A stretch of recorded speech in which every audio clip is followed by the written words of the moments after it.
Hello?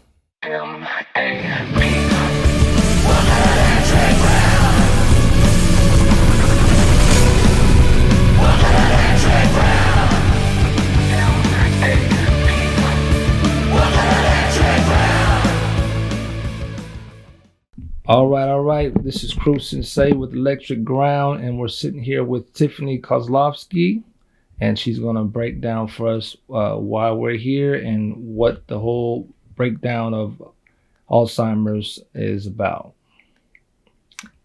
Yes, so I am the regional director for the Alzheimers Association here in Waco, and we are just about to kick off our 21st Waco Walk to End Alzheimer's on October 14th at Legends Crossing. And so this has been something that's a year in the making, and it's a huge event. We usually have between 800 and 900 people, and we all come together to support each other with our journey with Alzheimer's and dementia.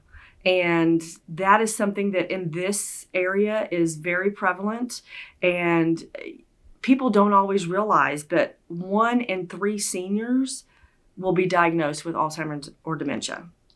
That's a lot. That's a lot. You're talking 1 in 3 people over the age of 65. So the other side of that is, let's talk about the caregivers, because most caregivers for people with Alzheimer's or dementia are unpaid. They are family members, they are friends, they are neighbors, all kinds, but they're unpaid. So imagine how much money that is that we are having to come through with as a community to help our people. And has it always been like that? Was there ever a time where they got paid, or no, we just run out of funds? Alzheimer's is a disease that honestly goes unnoticed quite a bit because it's not a natural part of aging. People just think it is. People usually just, they're just getting old. Or, back in the day, you used to say things like, mom's just gone crazy. Or mom just can't remember where she put her keys. Mm. And you don't see it so much when it's first happening. But now we're looking at it in a different way, that there are early signs to Alzheimer's and dementia. And so people are trying to do their best because people are showing signs earlier, and which means they're trying to keep them home longer and before they have to go into a memory care facility. So it was just that the main thing, they would chunk it up to just the individual getting old, and those are just the signs of it. Yes. Wow. So don't get me wrong. Mom losing her keys or forgetting where she put the remote, totally normal.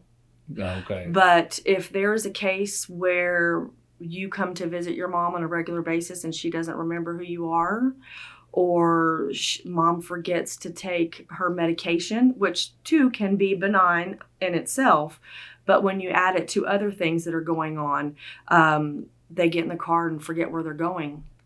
Yeah. That has happened. I've had a couple of those in the last few months, of people, okay, this is what's happening, what can I do? But the caregivers are those people that are closest to that person. And usually it's a family member, and they end up, just coming in on every other day kind of basis, helping them with the laundry.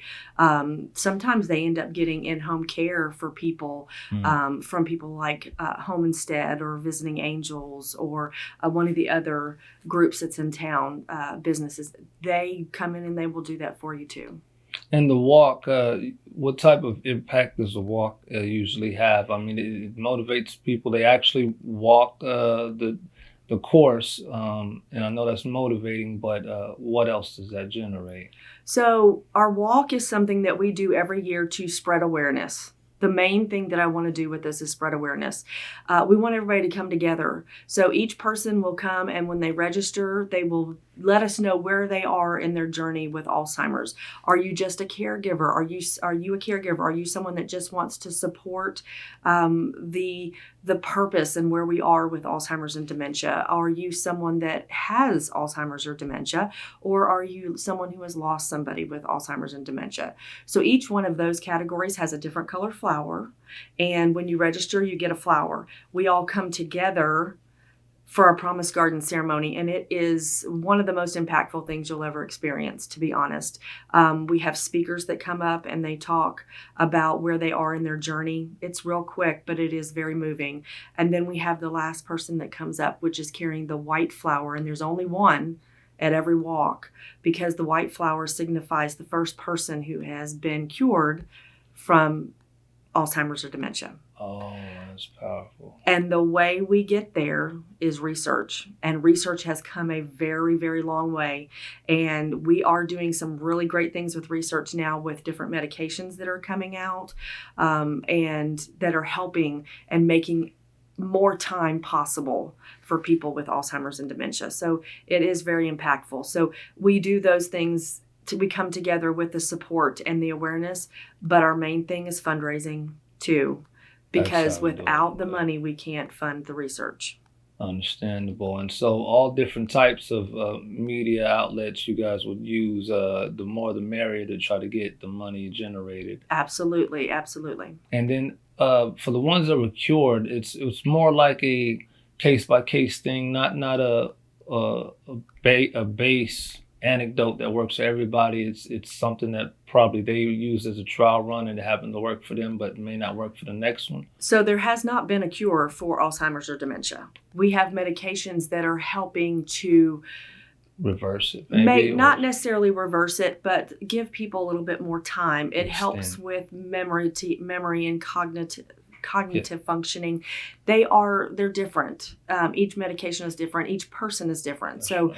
There is something that is said all around. If you've met one person with Alzheimer's, you've met one person with Alzheimer's, because there are so many different types of Alzheimer's. Alzheimer's is a part of dementia.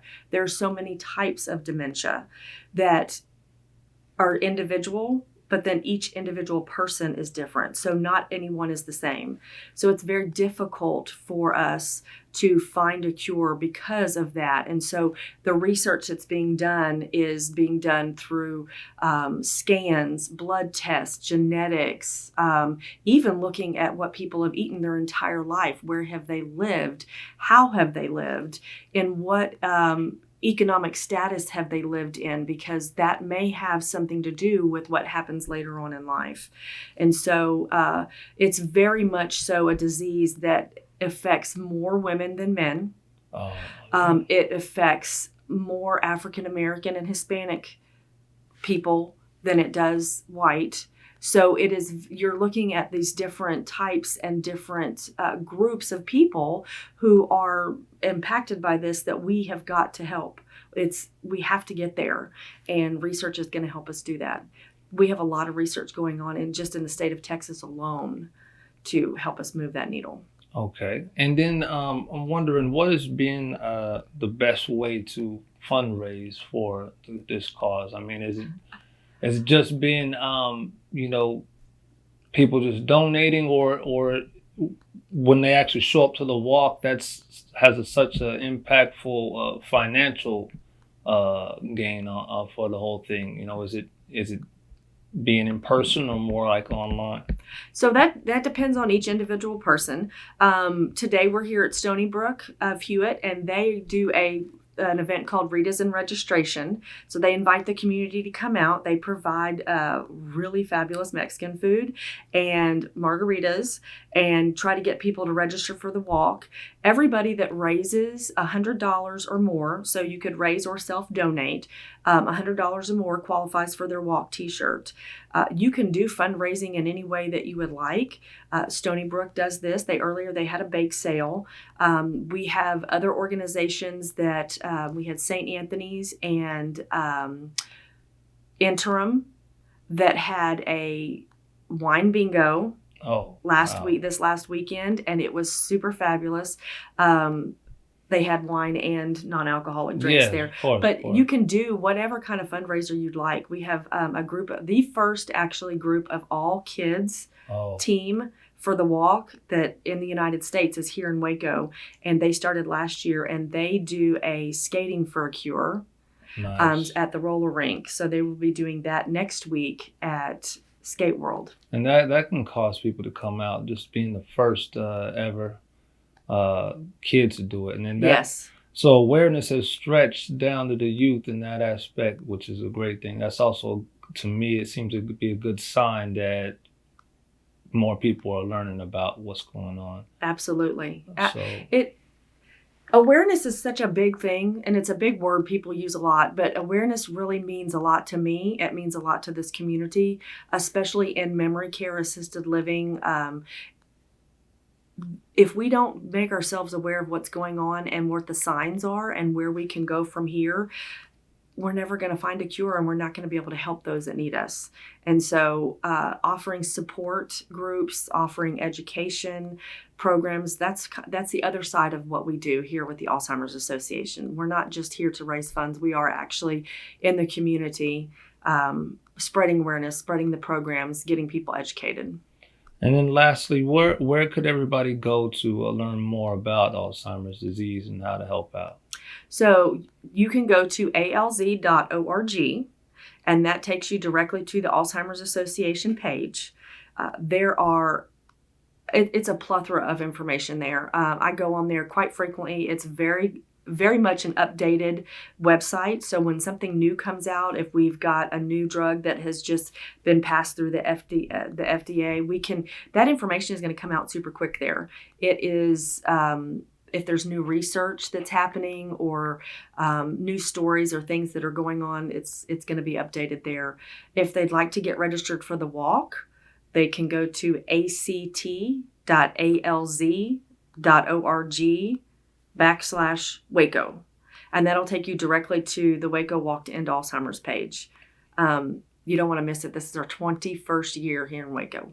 Oh, it's going to be nice. Yes. So we appreciate you coming on the show, and definitely see that everybody in the community is going to come through to show some support. Electric Ground, we're out.